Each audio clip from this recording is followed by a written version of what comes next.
How easy is it to buy into negative stereotypes? Pretty easy, according to a new study.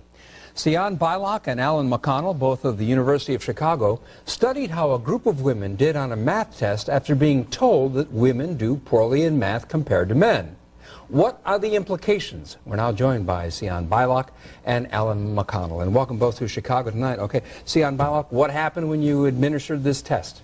So essentially, women took a math test, and after they performed some of the problems, we just reminded them casually that there is work out there showing that there's gender differences in math. We sort of reminded them of a prominent stereotype that women might not perform as well as men on a math task. And then they went back and did more problems. So some women were reminded of the stereotype, some women didn't get this information. And what we're really interested in was whether just being reminded of a negative stereotype about how one's group might perform would impact their performance. And indeed it did. Those women who were reminded of that stereotype performed significantly worse. Their math performance dropped between 10 and 15% on this math test. And Alan McConnell, not only that, but you found that the impact of that suggestion or that reminder went beyond performance just in math. Tell me about that.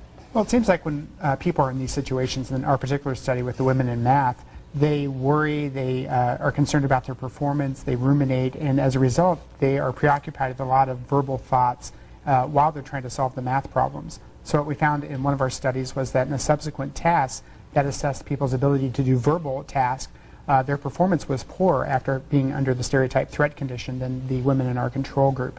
So it seemed like those worries they had while they were performing the math task kind of diminished their working memory capacity in such a way that later on a verbal task they suffered in a task that was completely unrelated to the math stereotype. So just to make sure that I understand, Sian Beilock, in other words, they were given the suggestion that, or reminded that sometimes women do not perform in math as well as men do, and not only was their performance in math affected, but in a subsequent test on verbal skills, the negative impact continued. Why do you think that is? Well, we think that we have evidence that women in these situations start to really worry about screwing up. Even if they don't buy into the stereotype, they don't want to show evidence that the stereotype exists. And that's really powerful. So they don't even have to necessarily believe the stereotype. They just have to believe that someone else believes it. And just that is enough to make them start worrying, ruminating about messing up. And as a result, even when they're done with the math test, if they do another task, they're sort of depleted in a way. They don't have the cognitive horsepower to go on and do that second task. And